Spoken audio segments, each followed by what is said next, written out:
Détails sur citroën.fr. Manu dans le 6-9.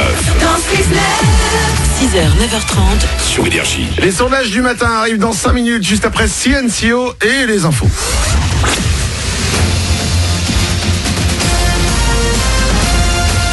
Toute l'actu sur Monaco-Menton avec Frédéric Plat. Bonjour, en dehors de quelques passages nuageux vite fait, cet après-midi sur les reliefs, c'est une très belle journée côté météo qui se prépare pour ce mardi 19 mars. En revanche, le thermomètre va encore rester sous les 20 degrés au max, mais on a déjà le plus souvent 10 degrés sur le littoral ce matin. C'était la météo sur Énergie avec La Trégo, votre restaurant les pieds dans l'eau. Port de Plaisance, Cap d'Aille. Un appel à la grève aujourd'hui. Plusieurs syndicats du public et du privé organisent une grande journée de mobilisation pour les salaires et donc le pouvoir d'achat. Des organisations étudiantes et lycéennes participent aussi. En principe, ça ne devrait pas donner beaucoup de perturbations à la SNCF avec un trafic normal en vue selon la direction. En revanche, c'est compliqué pour les usagers du réseau de bus ligne d'Azur. Pas mal de lignes restent au dépôt ce matin. Pas non plus de tram à Nice. En revanche, ça circule normalement sur les bus Zest. À l'école, la journée s'annonce aussi compliquée. Jusqu'à 40% des instituts de maternelle et du primaire pourraient être absents. Les images ont une nouvelle fois fait le tour du monde. Le gouvernement a réagi hier après le saccage des Champs-Élysées le week-end dernier. Le préfet de police de la capitale a été renvoyé. Les prochains rassemblements de gilets jaunes seront encore plus contrôlés. Certaines zones stratégiques à Paris, Bordeaux et Toulouse resteront interdites en cas de présence de casseurs. L'amende augmentera pour ceux qui participeront à un cortège interdit. La capitale en feu, mais attention également chez nous. C'est à cause de la sécheresse qu'on s'inquiète sur la Côte d'Azur. La préfecture vient de décider de prolonger la période rouge d'interdiction de l'emploi du feu. C'est valable dans tout le département des Alpes-Maritimes jusqu'au 1er avril. Attention par exemple à ne pas jeter de mégots de cigarettes ou encore de fumée à l'intérieur d'un bois ou maquis. Pas non plus de pique-nique sauvage dans les zones à risque. Ce sera l'événement sport sur la Côte d'Azur l'année prochaine. Le grand départ du Tour de France 2020 aura lieu à Nice. Les 2 premières étapes se dérouleront dans la capitale azuréenne. Elles ont été présentées par les organisateurs hier. La première fera 170 km pour plusieurs boucles entre la promenade des Anglais, la Gaude, l'Évance ou encore Falicon.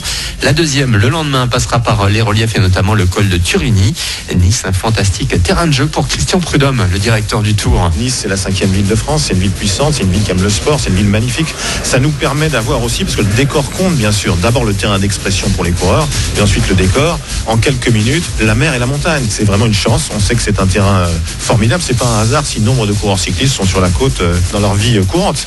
Oui, il y avait la volonté de la ville de Nice d'avoir le grand départ depuis longtemps, c'est exaucé, et on a fait en sorte de travailler ensemble pour offrir aux coureurs un début de Tour de France rare. Propos au micro-énergie de Marc Aluni. Rendez-vous donc le 27 juin 2020 pour le grand départ du Tour de France à Nice. Voilà pour votre actu. Il est 8h33. Bon début de journée à vous. Bon réveil avec Manu dans le 6-9 sur Énergie. C'est nous!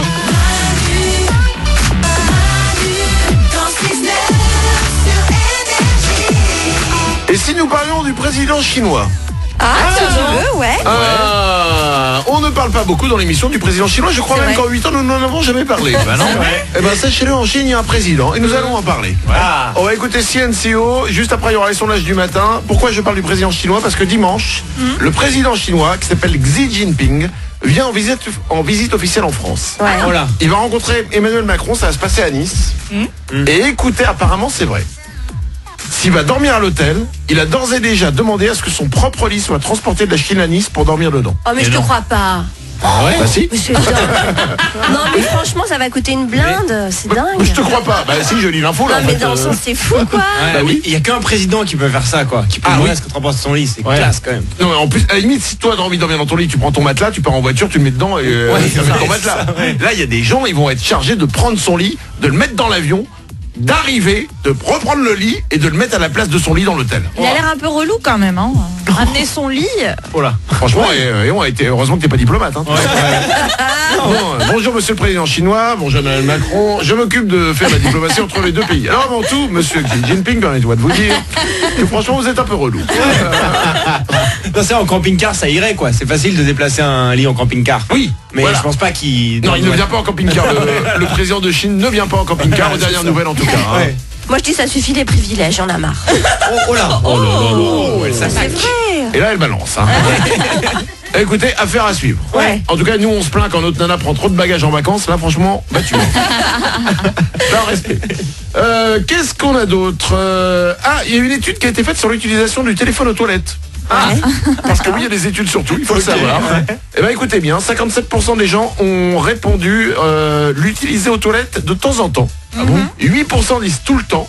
Et chez les moins de 30 ans, le chiffre explose. En moyenne, 85% des gens utilisent leur téléphone portable aux toilettes. Bah oui. Eh ben oui, je suis content. On a moins de 30 ans. Voilà, dans le truc, on a même 12 ans, nous, je pense.